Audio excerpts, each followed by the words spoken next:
Presiden yang melayani di GPIB Jemaat Bukit Saidin Makassar menyambut dengan sukacita kehadiran Bapak Ibu, saudara dan anak-anak dalam ibadah hari Minggu 16 sesudah Pentakosta, Minggu 8 September 2024. Pada ibadah ini akan dilaksanakan syukur HUT ke-65 tahun Pelkat Pelayanan Anak GPIB pada tanggal 6 September 2024. Pelayanan firman dalam ibadah di saat ini akan disampaikan oleh Pendeta Salmon Haji Bauli.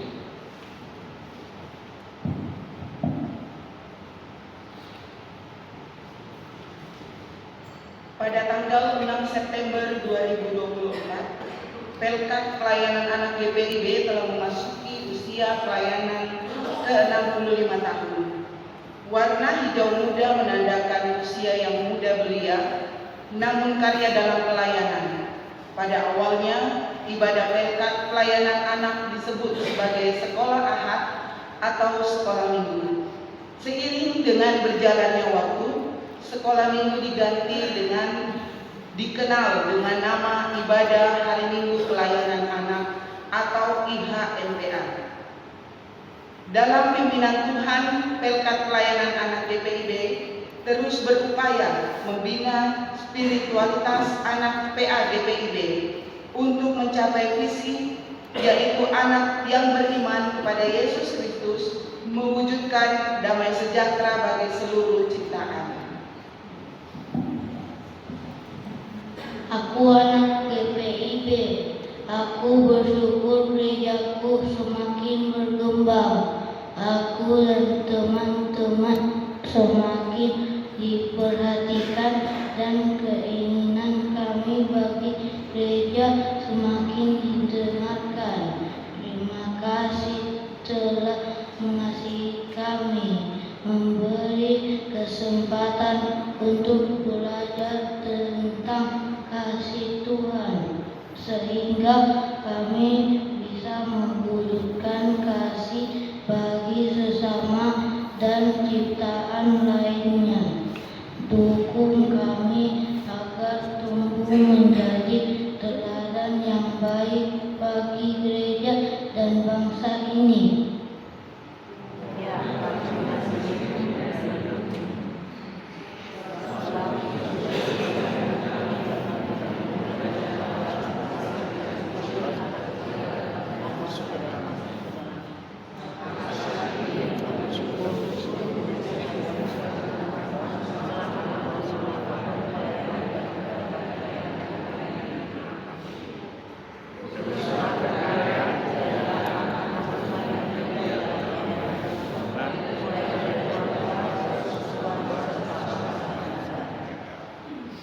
Mari berdiri bersama Pelkat Pelayanan Anak, kita menyanyikan Mars Pelkat Pelayanan Anak.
Jemaat yang Tuhan Yesus kasihi, nas yang membimbing kita untuk beribadah pada pagi hari ini Saya bacakan dari 1 Timotius pasal 4 ayat 12 yang menyatakan, jangan seorang itu menganggap engkau rendah karena engkau muda.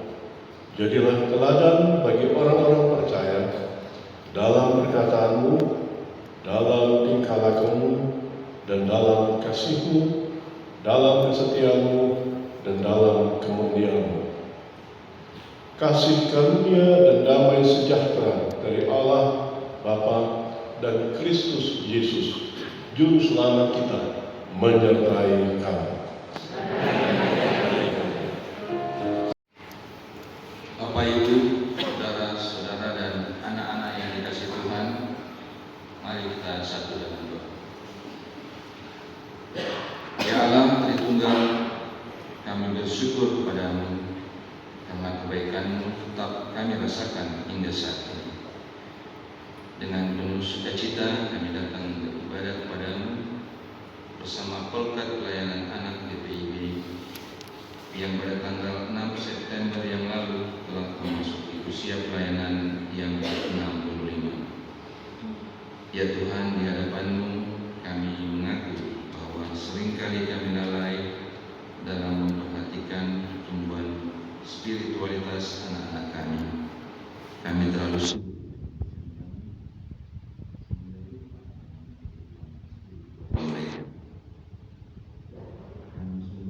bersyukur karena diberikan kesempatan untuk melihat pertumbuhan anak-anak kami.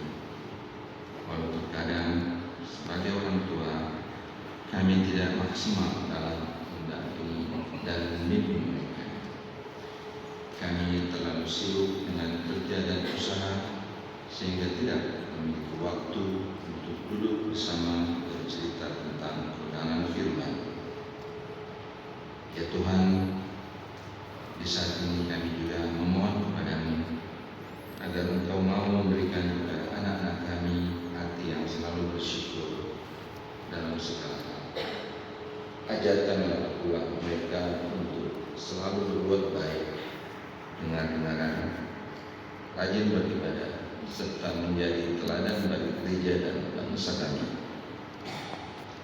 Dan dalam ketenangan-Mu, jadikanlah anak-anak kami sebagai pribadi baik yang tidak selalu menuntut agar semua keinginannya dipenuhi dan hanya ingin selalu didengarkan. Ya Bapa, di hari ulang tahun Pelkat Pelayanan Anak GPIB ke-65 tahun, kami juga memohon agar kasih-Mu hadir bagi para pelayan Pelkat Pelayanan Anak, agar mereka selalu bersukacita dalam melakukan tugas dan tanggung jawab pelayanan mereka dengan segala keterbatasan mereka. Persoalan pribadi serta beda pendapat dengan sesama pelayan jangan sampai berdampak pada pelayanan mereka bagi anak-anak. Sertailah mereka selalu agar dapat menjadi contoh yang baik bagi anak-anak pelayan. Terima kasih Tuhan, inilah syukur dan permohonan kami. Di dalam nama Tuhan Yesus kami berdoa. Amin. Tuhan Yesus, bersama-sama kita akan masuk dalam pewartaan Sabda Tuhan. Oleh karena itu, mari kita berdoa mohon hikmat Roh Kudus. Mari kita berdoa. Di pagi hari yang indah ini ya Tuhan, kami mengucap syukur Engkau memberikan kepada kami hari yang baru dengan harapan baru, semangat yang baru. Biarlah kebenaran sabda Tuhan membaharui hidup kami. Bersabdalah ya Allah, kami siap melakukannya. Dalam nama Yesus Kristus kami berdoa. Amin. Marilah jemaat Tuhan bangkit berdiri untuk mendengar firman Tuhan yang dibacakan dari Alkitab. Haleluya. Jemaat dan anak-anak yang dikasihi Tuhan, pembacaan Alkitab di hari Minggu ke-26 sesudah Pentakosta terambil dari kitab Perjanjian Baru, surat Efesus 4 ayatnya ke-17 sampai ke-24 yang menyatakan, Sebab itu kukatakan dan kutugaskan ini kepadamu di dalam Tuhan. Jangan hidup lagi seperti orang-orang yang tidak mengenal Allah dengan pikirannya yang sia-sia dan pengertiannya yang gelap, jauh dari hidup berasal dari Allah karena kebodohan yang ada di dalam mereka dan karena kekerasan hati mereka. Perasaan mereka bertumpul sehingga mereka menyerahkan diri kepada hawa nafsu dengan serakah mengerjakan segala macam perbuatan cemar. Tetapi bukan dengan demikian kamu belajar mengenal Kristus, karena kamu telah mendengar tentang Dia dan menerima pengajaran di dalam Dia menurut kebenaran yang nyata dalam Yesus, yaitu bahwa kamu perlu dengan kehidupan kamu yang dahulu harus menanggalkan manusia lama yang menemui kebinasannya oleh nafsunya yang menyesatkan, supaya kamu dibarui di dalam roh dan pikiranmu dan mengenakan manusia baru yang telah diciptakan menurut kehendak Allah di dalam kebenaran dan kekudusan yang sesungguhnya. Demikianlah pembacaan Alkitab. Bapak Ibu dan Saudari, apa kabarnya? Baik. Kalau saya takut dan diam. Tadi itu tidak mengurangi semangat pelayanan. Bapak Ibu dan Saudari, anak-anak yang Tuhan Yesus kasihi, ada pepatah yang mengatakan, tak kenal maka tak sayang. Kalau sudah dikenal maka ya disayang, begitu aja. Nah, Bapak Ibu saudara-saudari yang Tuhan Yesus kasihi, ketika tidak mengenal, seringkali orang itu menjudge, menghakimi orang dengan stereotip tertentu. Misalnya, kalau anak-anak itu belum punya pengetahuan, tidak sabar, tidak bisa diam, dan akhirnya mengganggu. Dan oleh karena itu, para pengajar, para ahli Taurat, ketika sudah mengajar, pasti tidak suka. Dan hal ini juga yang diduga oleh para murid Yesus.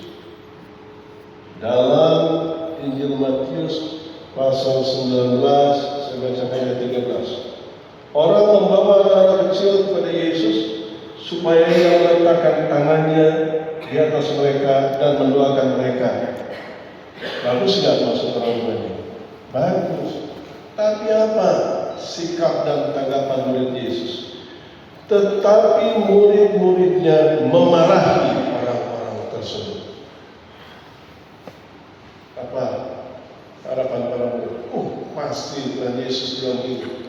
Betul, itu anak tukang ganggu, ribut saja. Kemana sih orang tuanya? Ayat 14. Tetapi Yesus berkata, biarkanlah anak-anak itu, jangan halang-halangi mereka datang kepadaku. Sebab orang-orang yang seperti inilah yang memiliki kerajaan surga. Oleh karena itu, tepat juga firman Tuhan hari ini kita pahami, kita renungkan dalam terang tema kehidupan yang dibaharui di dalam Kristus. Apa yang menjadi nas kita adalah pada ayatnya yang ke-23a, supaya kamu dibaharui. Yang dibaharui itu kehidupan. Mengapa harus dibaharui? Bagaimana cara membaharuinya? Ada dua sisi kehidupan yang saat ini juga mungkin masih kita rasakan, ada berperan di dalam diri kita. Pertama, sisi kehidupan manusia yang lama, yaitu cara menjalani kehidupan sebelum mengenal Allah di dalam Yesus Kristus. Dan itu terpengaruh dari sikap tindakan kita. Yang kedua, kehidupan manusia yang baru, yaitu kehidupan terkait dengan cara menjalani hidup berdasarkan pengenalan kita akan Kristus. Yang mana yang saat ini lebih dominan dalam kehidupan kita? Dan Bapak Ibu Saudara-saudari yang Tuhan Yesus kasihi, kenapa hal ini disinggung oleh Rasul Paulus? Sebab kehidupan lama dalam konteks Efesus adalah kehidupan jemaat dalam latar belakang menyembah Dewi Artemis dan juga menyembah Kaisar, menyembah Dewi Kesuburan. Tetapi semakin mereka menyembah, semakin juga mereka tidak bermoral, karena penyembahan itu berkaitan dengan hubungan seksual dalam rangka penyembahan terhadap Dewi Kesuburan. Dan ini bertentangan dengan kasih setia, ini bertentangan dengan kekudusan. Kenapa ini bertentangan? Karena kita tahu bahwa yang patut disembah adalah Allah yang hidup, bukan dewa-dewi atau kaisar. Kenapa? Sebab Tuhanlah pencipta semesta ini. Dialah sumber keselamatan, dialah sumber kesejahteraan, dan dia sumber kesuburan Allah. Nah, Bapak Ibu Saudara-saudari yang Tuhan Yesus kasihi, sekali lagi cara hidup yang lama, ayat 17. Jangan hidup lagi sama seperti orang-orang yang tidak mengenal Allah. Kenapa? Ada dua hal, karena pikiran dan perasaan. Mari kita lihat pikiran yang sia-sia dan pengertiannya yang gelap. Cara hidup yang tidak mengenal Tuhan ditentukan oleh cara berpikir yang perlu dibaharui dari cara berpikir para penyembah berhala. Salah satu contohnya, semakin sering memberikan persembahan, semakin banyak juga berkat. Padahal ketika kita memberikan persembahan, karena Yesus lebih dahulu menjadi korban yang berkenan kepada Allah untuk menebus dosa saya dan saudara. Pikiran yang sia-sia karena salah, karena tidak berpikir dengan baik dan benar. Pikirannya sudah korup, sudah rusak, sudah bejat. Tidak bisa membedakan mana yang pantas dan mana yang tidak pantas. Yang kedua, pengertiannya gelap. Artinya akal budinya sudah tertutup.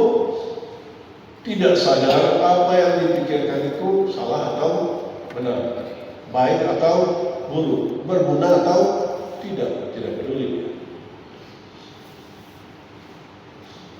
Apa dampaknya dari tidak mengenal Allah?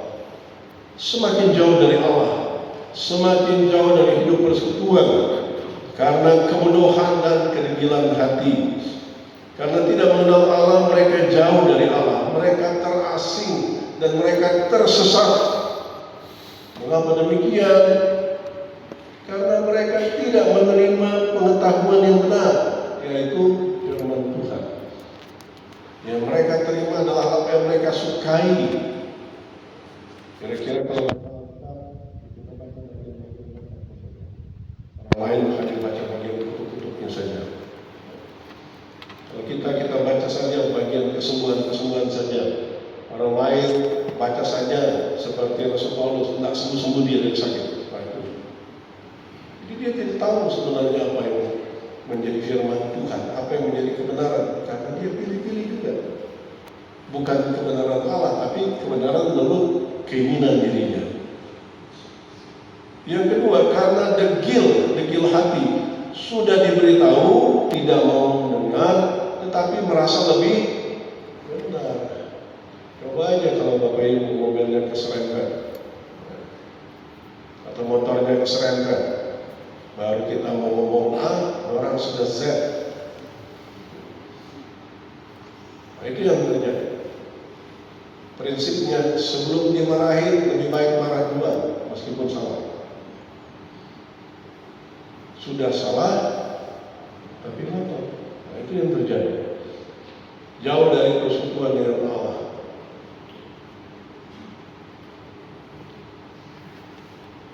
Selanjutnya,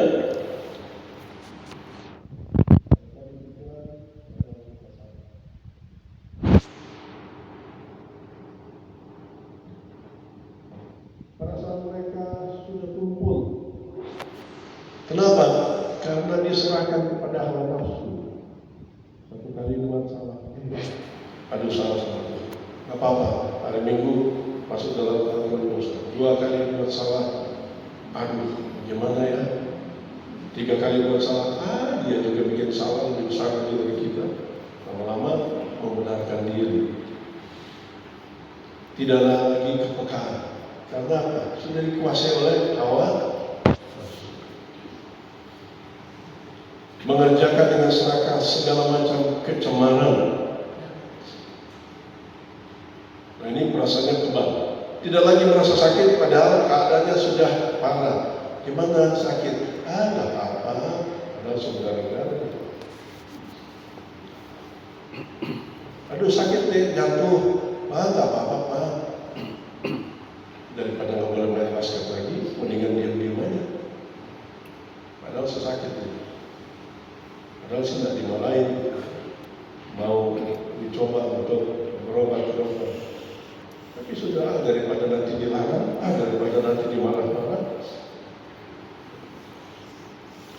Nah, akibat kedegilan hati, dia tidak tahu kalau dia sudah sakit, padahal keadaan sudah parah. Tidak lagi merasa risih, padahal tindakannya sudah memalukan. Coba lihat di media sosial, orang berbeda pendapat ditanggapi dengan emosi. Sekalipun benar, tapi kalau emosional, tidak peka, tidak bisa membawa diri dengan baik, sekalipun benar bisa jadi salah. Karena kehilangan kendali diri. Melakukan segala sesuatu demi memuaskan diri. Sepertinya hati orang ini sudah mengeras seperti batu. Jadi hatinya sudah membatu. Jadi bukan orang degil itu bukan cuma dibilang kepala batu, tapi hatinya juga batu. Tidak peka lagi. Nah, kalau sudah seperti ini, apa yang harus dilakukan? Tidak bisa. Dia perlu intervensi Tuhan. Dia perlu Tuhan sendiri yang bergerak. Karena itu di pasal-pasal pertama sampai pasal 3 bisa disimpulkan begini, bahwa dalam rencana keselamatannya Allah akan menyatukan seluruh alam, baik yang di surga maupun yang di bumi, dipersatukan Allah di dalam Tuhan Yesus sebagai kepala, sebagai pemimpin, sebagai sumber, sebagai yang berkuasa. Allah tidak tinggal diam, Dia tidak tinggalkan saja dunia yang terus memberontak dan berseteru dengan Allah lalu hancur binasa. Allah mengambil tindakan untuk memulihkan yang rusak sehingga kembali menjadi harmonis. Kristus menjadi sumber, pemimpin, dan penentu keselamatan atas alam ini. Oleh karena pengajaran seperti itu, maka Paulus mengajarkan jemaat Efesus bahwa engkau adalah orang yang dipilih untuk menerima kekayaan karunia roh dan kemuliaan Allah. Jadi hati-hati tidak bisa bilangin, lama-lama darah tinggi terus, keceplosannya tidak bisa dibilangin macam-macam. Sudah panas, setan. Emang mamanya siapa? Emang papanya siapa? Biasa, lama-lama tersinggung omanya. Kalau itu anak setan berarti omanya juga setan. Tapi kan dia mengatakannya begitu. Seburuk apapun, setiap orang punya kesempatan untuk diperbaiki, untuk dipulihkan. Saudara dan saya dipilih untuk menerima kekayaan dan kemuliaan Allah. Dan oleh karena itu kita memiliki persekutuan dengan Allah, pengenalan akan Allah oleh penebusan Tuhan kita Yesus Kristus melalui kehidupannya. Hari ini kita mengingat kembali bahwa salib itu bukan hiasan, baik yang dipakai di kalung ataupun berapa minggu lalu itu dia pakai salib di sini, laki-laki. Yang penting penghayatan iman bahwa dosanya sudah ditebus.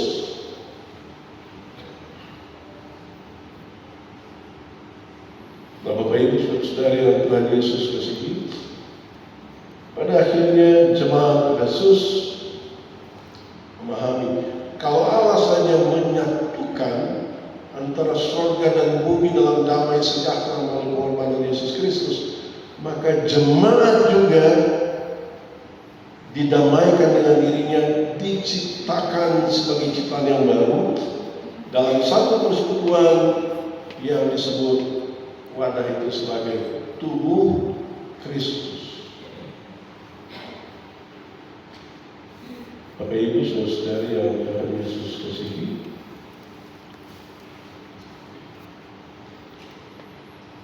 bagaimana kita memahami dan mengerti kita sebagai tubuh Kristus? Mengenal Kristus karena kamu telah mendengar tentang Dia, menerima pengajaran di dalam Dia menurut kebenaran yang nyata dalam Yesus Kristus.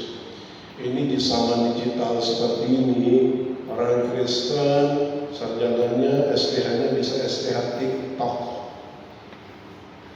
Kenapa? Tahu kebenaran dari apa? TikTok. Melihat-lihat itu para apologeters yang sebenarnya tidak memahami teologi, tetapi karena mereka gemar dan orang percaya, padahal salah pembahasan. Mengenal Kristus dari mana? Dari persekutuan ibadah. Kenapa? Di dalamnya kita bisa saling berbagi, bukan sekedar baca Alkitab lalu mengerti sendiri-sendiri semaunya, tidak. Oleh karena itu di dalam baik dalam ibadah keluarga maupun ibadah pelkat ada minggu-minggu di mana pola pemahaman Alkitab. Jadi jangan salah. Gampang ternyata sama dunia digital begini. Udah, pasang saja televisi, cari channelnya, di mana saja bisa dapat berita, di mana saja dapat pelayanan firman, di mana saja. Itu dunia maya, beribadahnya hanya sekedar maya. Mau nggak berkatnya berkat maya juga? Hidup baru dalam mengenalkan Yesus bukan hanya mengetahui, tetapi mengalami hidup bersama Yesus. Jadi kalau kita tidak mau bersekutu, bagaimana kita mengalami yang namanya kasih? Sebab apa? Sebab kita tidak merasa dikasih dan kita tidak merasa tidak perlu dikasih, karena saya bisa mempunyai semua kebutuhan sendiri. Dan mengenal akan Kristus dalam satu persekutuan dengan orang-orang yang berbeda, beda karakter, beda suku, beda latar belakang, beda pendidikan, beda usia.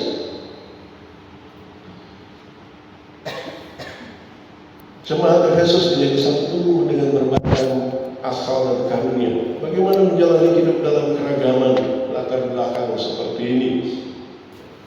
Saling menerima, memahami satu sama lain. Oleh karena itu, dengan semua dengan anggota persekutuan yang berbeda-beda latar belakangnya, diperlukan pembaharuan cara berpikir, pembaharuan kepekaan rasa kita. Cara orang mengungkapkan perasaannya, informasinya itu beda-beda. Ada orang yang kalau hari ini dibandingkan dan berapa yang dengar bilang aja jam itu. Kalau pendetanya jawab seperti itu terus dimati bilang, astaga, katanya mengasihi. Kenapa kok pendeta bilangnya begitu? Ada orang yang kalau ngomong keras, ada orang yang sudah marah pun masih ngomongnya pelan. Kamu tuh ya kebangetan, kurang ajar, bejat. Ada orang yang sebenarnya ngomong baik juga, tetap saja kasar, ya kedengarannya. Makan, timba, makan, cepat makan. Padahal dia baik, maksudnya orang supaya makan banyak. Nah, jangan stereotype orang seperti itu. Coba kita kenali lebih dalam. Nah, apa yang harus kita lakukan? Menanggalkan manusia lama yang membuat kita menemui kebinasaan oleh nafsunya yang menyesatkan. Cara hidup lama perlu ditanggalkan. Apa saja kebiasaan menurut keinginan kita sendiri, namun merugikan orang lain. Salah satunya seperti menurut kita bagus, tapi belum tentu menurut orang lain bagus. Tanggalkan manusia lama, ya seperti baju dibuka. Kasih lihat bahasa angin malah. Menanggalkan manusia lama, berubah cara berpikir dan cara bersikap. Apalagi yang harus kita lakukan? Mengenakan manusia baru. Roh dan pikirannya dibaharui dalam kebenaran dan kekudusan. Menjalani kehidupan dengan cara dan sikap hidup yang dibaharui di dalam Kristus. Yang dibaharui adalah roh. Apa yang dimaksud roh kita? Yaitu daya vitalitas yang menggerakkan hidup kita, semangat kita, roh yang menggerakkan kita hidup, supaya tidak digerakkan oleh hawa nafsu, tapi digerakkan oleh Roh Kudus. Pikiran adalah cara kita mengetahui dan memahami kehidupan, perlu dibaharui supaya cara menggunakan pengetahuan, kemampuan, dan pemahaman tersebut benar dan adil. Sekarang ini banyak orang punya pengetahuan, punya jabatan, punya pengetahuan, punya pemahaman, punya pengalaman, tapi menggunakannya dengan cara yang tidak benar, menindas orang, melecehkan orang, merendahkan orang. Yang penting dia berbeda dari kita. Apapun bisa dicari kesalahan orang, meskipun sesungguhnya dalam hal yang lain orang itu benar. Nah, Bapak Ibu saudara-saudari yang Tuhan Yesus kasihi, apa saja yang harus kita ubah? Secara praktikalnya kita akan temukan di dalam ayat 25 sampai ayat 32. Ayat 25, apa yang harus diubah? Buang dusta dan berkatalah benar. Yang dibuang dustanya, yang dikenakan kebenarannya. Kalau orang lebih banyak berbohong, lama-lama dia akan tutup di kebohongan itu dengan kesalahan yang lebih besar, sehingga dia tidak tahu lagi dia sudah salah atau dia masih benar. Yang kedua, apabila kamu menjadi marah, janganlah berbuat dosa. Janganlah matahari terbenam sebelum padam amarahmu. Ada yang masih marah sama suaminya, ada yang masih marah sama istrinya, sama anak-anaknya, sama kakaknya, sama adiknya, sama pacarnya, ada yang masih marah. Jangan sampai terbenam, apalagi opa-opa, jangan sampai tensinya naik. Jadi jangan simpan amarah. Kalau simpan kukis bagus, kalau simpan amarah rugi, merusak diri kita sendiri. dia itu duduk di belakang saja, menghambat pemandangan, bikin marah. Nah, orang yang dimarahin santai saja, tidak apa-apa, kita ini masih kaya. Jadi jangan simpan kemarahan dan jangan berikan kesempatan kepada iblis. Kalau sudah marah itu iblis dari belakang hantam. 28. Orang yang mencuri janganlah ia mencuri lagi, tetapi baiklah ia bekerja keras dan melakukan pekerjaan yang baik dengan tangannya sendiri supaya ia dapat membagikan sesuatu kepada orang yang berkekurangan. Dari yang tadinya biasa menerima, mengambil, menuntut sesuatu, berubah kemana? Ke keinginan berbagi pada orang lain. Apalagi dalam ayat 29. Janganlah perkataan kotor keluar dari mulutmu, tetapi pakailah perkataan yang baik untuk membangun. Orang Kristen kok maki? Padahal tidak semua orang Kristen. Ketika kita tidak bisa mengontrol diri kita, lalu di tengah jalan kadang serempet untuk orang tidak hati-hati, terus tidak sadar kita maki begitu. Wah, maksudnya, ini orang ini dari mana? Dari gereja mana? Mungkin saya itu, pendeta siapa? Pendeta boleh. Dia ajar apa dulu jemaat. Bapak Ibu saudara-saudari yang Tuhan Yesus kasih, janganlah perkataan kotor, tetapi perkataan yang membangun. Ketika anak tidak pakai nilai jelek, dia bilang begini, anak yang bodoh, tidak ada mau punya keturunan seperti ini. Papanya sudah. Jadi, aku bilang kita kayak bodoh. Saya kayak bodoh. Tapi katakan perkataan yang membangun. Kalau adik belajar lebih giat lagi, pasti nilainya akan bagus. Ya, perkataan yang membangun. Segala kepainan, kegeraman, kemarahan, kegaduhan, dan fitnah hendaklah dibuang dari antara kamu, demikian pula segala kejahatan. Apa yang terjadi? Sekarang ini sudah semakin canggih. Orang itu kalau lagi marah, lagi bertempur, sedang perang, sedang musuhan, tidak dengan mulut, tapi dengan jempol. Sampai-sampai itu orang itu bilang gini, Pak Pendeta WKMJ itu lihat tuh di Facebook, orang Makalai, sektor berapa dia? Oh, nanti kita coba. Sampai seperti itu. Kalau saya hitung-hitung ini 3 kali orang lapor. Padahal orang itu sering kali ketemu saya. Mari kita doakan, berubah juga dia. Hapus postingan-postingan yang merendahkan orang lain, postingan-postingan yang penuh dengan kemarahan.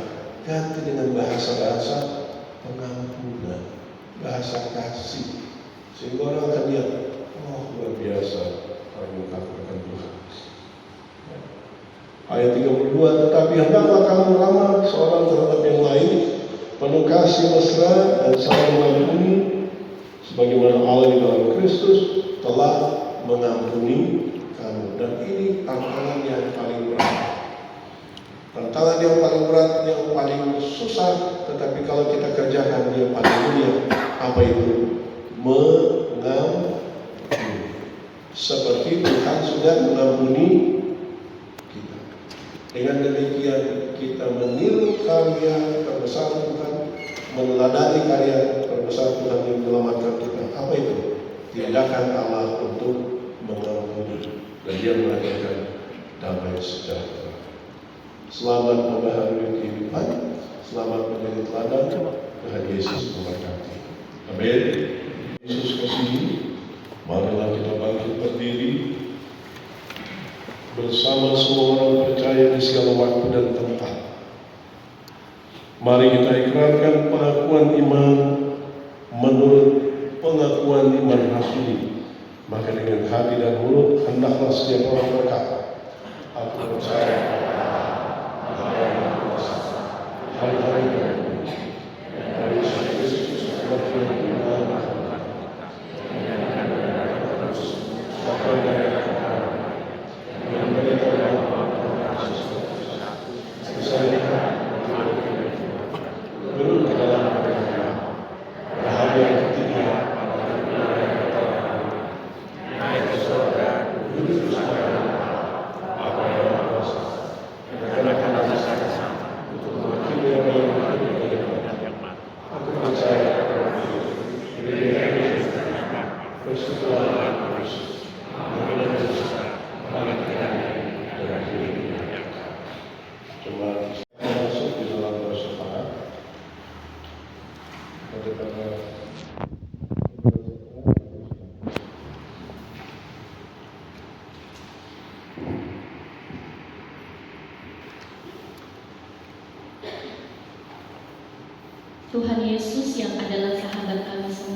Terima kasih untuk ibadah kami pada pagi hari ini.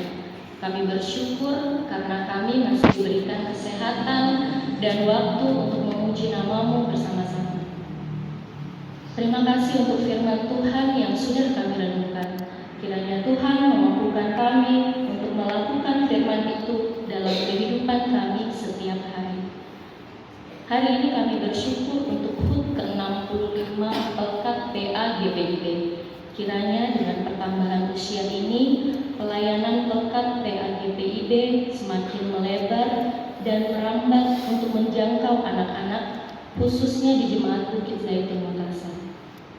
Berkati para anak pelayan yang selalu rindu untuk pergi ke IHMPA, bersekutu, mendengarkan firman, dan memuji nama Tuhan.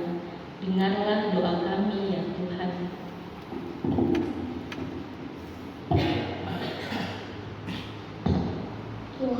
Tuhan yang baik, hari ini kami bersyukur untuk semua pelayan yang ada di GPIB Bukit Zaitun Makassar.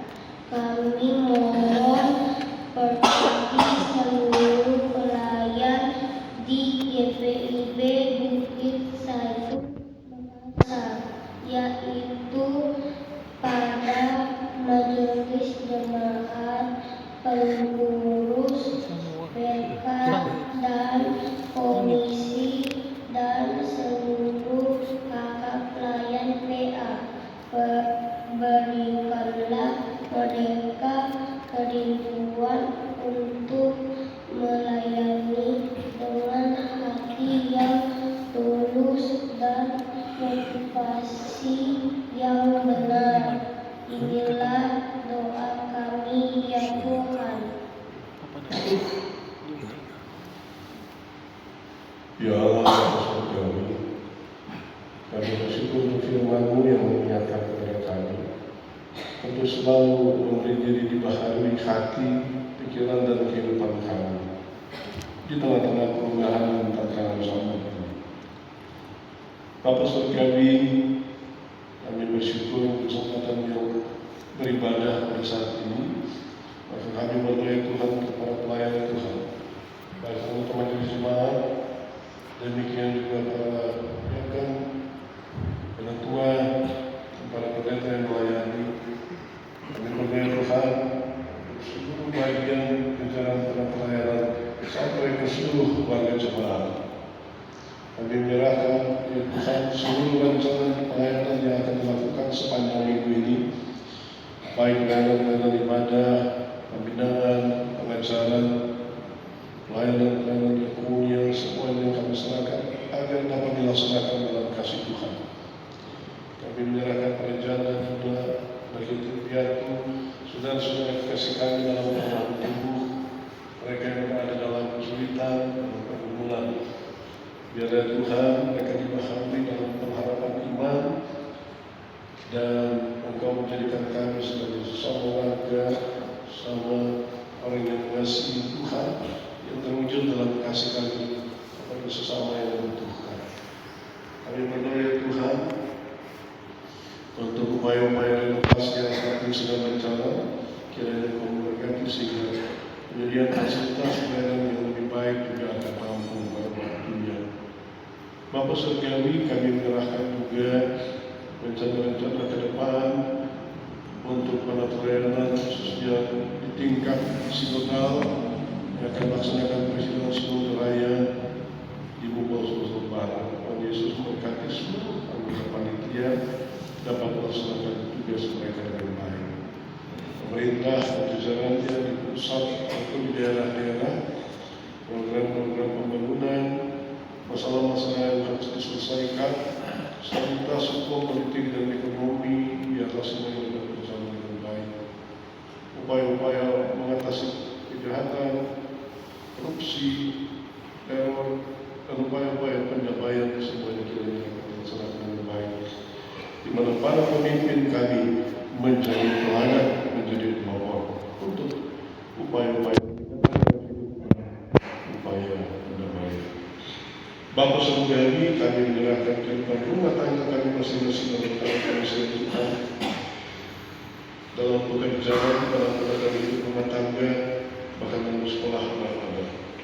Di antaranya kami berdoa Tuhan untuk seluruh jemaat GBB Jemaat Bukit Zaitun yang tamu secara khusus di sektor pelayanan 5, keluarga Rangkamo, keluarga Rumpah, maupun keluarga Sewang Kancil, keluarga Sewang Odong, dan keluarga Siadian Surombi.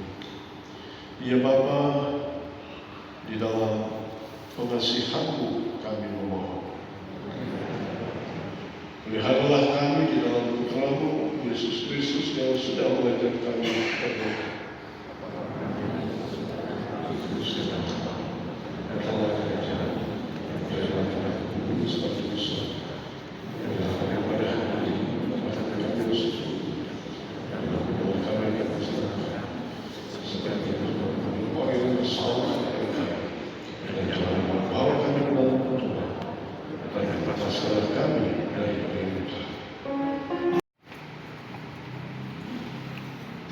Bapak, Ibu, saudara-saudara, dan anak-anak yang dikasihi Tuhan, dalam sukacita bersama Pelkat Pelayanan Anak GPIB, marilah kita menyatakan syukur pada Tuhan dengan memberi persembahan kepada-Nya. Firman Tuhan dalam Injil Matius pasal 6 ayatnya yang ketiga mengatakan, "Namun jika engkau memberi sedekah, janganlah diketahui tangan kirimu apa yang diperbuat tangan kananmu." Tuhan memberkati kita dan persembahan yang kita berikan. Di depan telah tersedia kotak khusus dana pembangunan dan dana pengadaan inventaris. Mohon partisipasi jemaat. Saudara-saudara dan anak-anak yang dikasihi Tuhan, marilah berdiri untuk menyerahkan persembahan ini kepada Tuhan dalam doa. Kita berdoa. Terima kasih ya Tuhan atas berkat yang Engkau berikan melalui kerja dan usaha kami. Pakailah kami menjadi alat dalam tangan-Mu untuk senantiasa berbagi kasih dengan sesama dalam kehidupan kami. Kiranya persembahan yang kami berikan berkenan kepadamu dan dapat digunakan untuk menolong sesama kami. Jadikanlah kami saluran berkat-Mu dimanapun kami berada. Amin.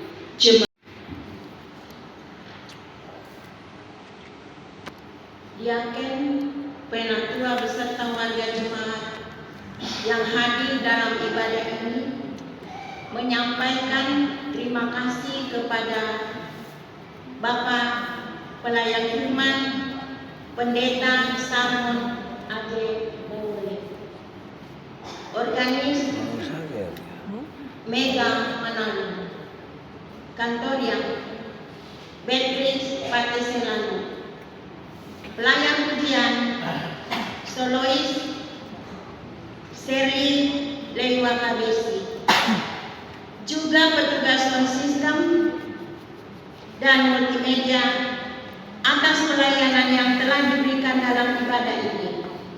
Tuhan Yesus memberkati pelayanan saudara sekalian. Selanjutnya, silakan jemaat memperhatikan slide berikut ini.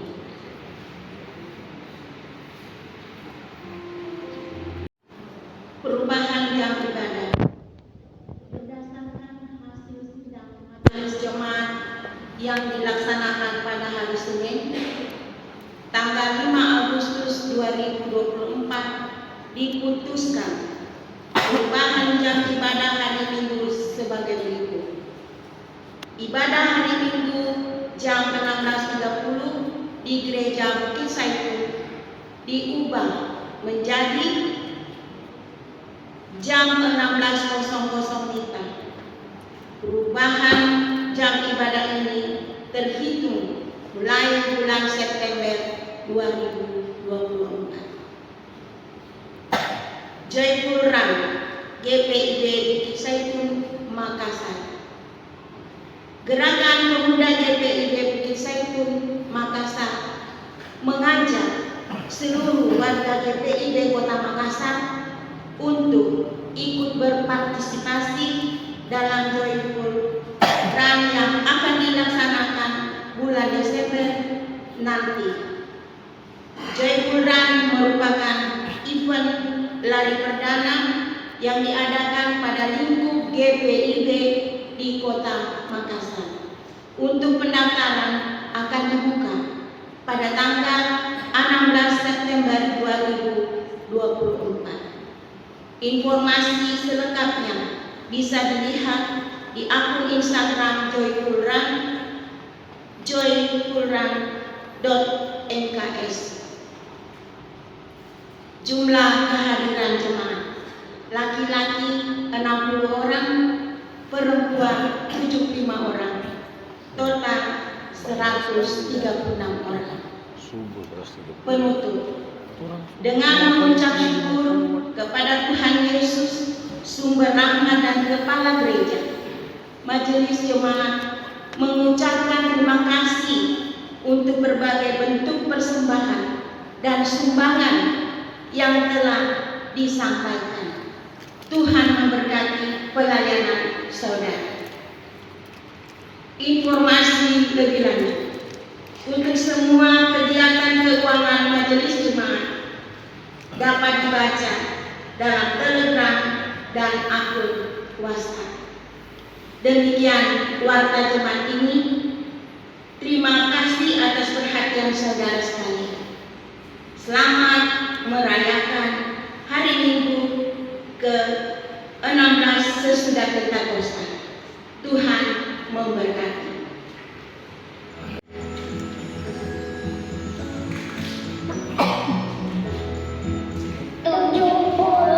79 tahun sudah Indonesia merdeka. Kemerdekaan adalah anugerah dari Tuhan, sekaligus sebagai panggilan hidup bagi kita seluruh bangsa Indonesia, termasuk juga bagi anak-anak PAGPIB, memiliki tugas untuk terus memeliharanya.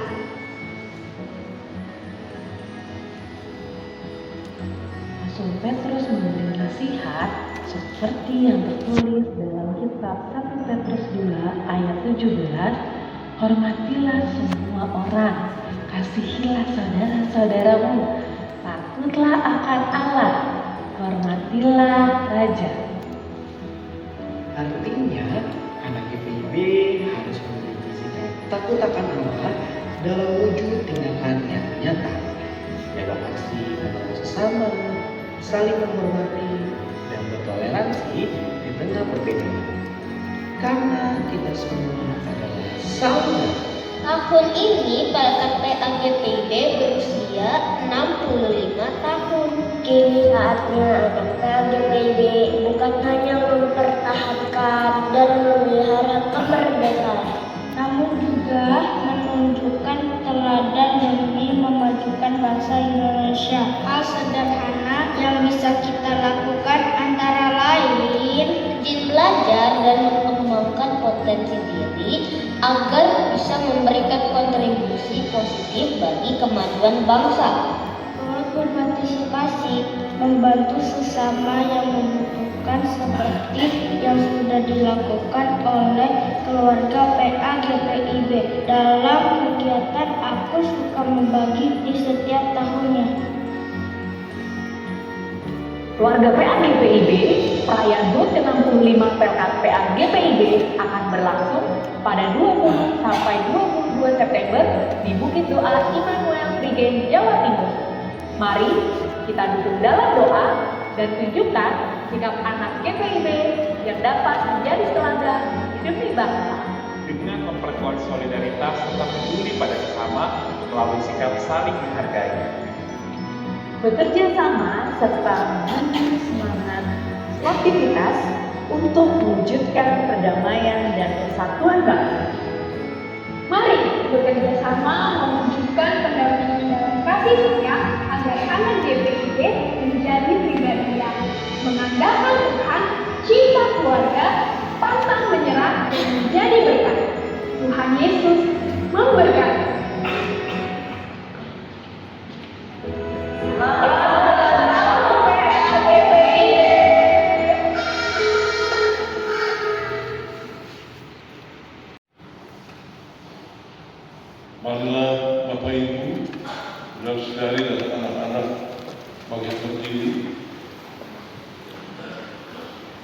Pergilah, laksanakan tugas dan tanggung jawab kita sebagai gereja, sebagai orang tua, sebagai para pelayan PA dalam mendidik dan mengajar anak-anak sehingga bertumbuh menjadi anak-anak yang setia dan taat kepada Tuhan serta menjadi teladan bagi bangsa dan negara. Kiranya kepada Tuhan dan terimalah berkat Tuhan. Tuhan memberkati engkau dan melindungi engkau. Tuhan menyinari engkau dengan wajah-Nya dan memberi engkau kasih karunia. Tuhan menghadapkan wajah-Nya kepadamu dan memberi engkau damai sejahtera.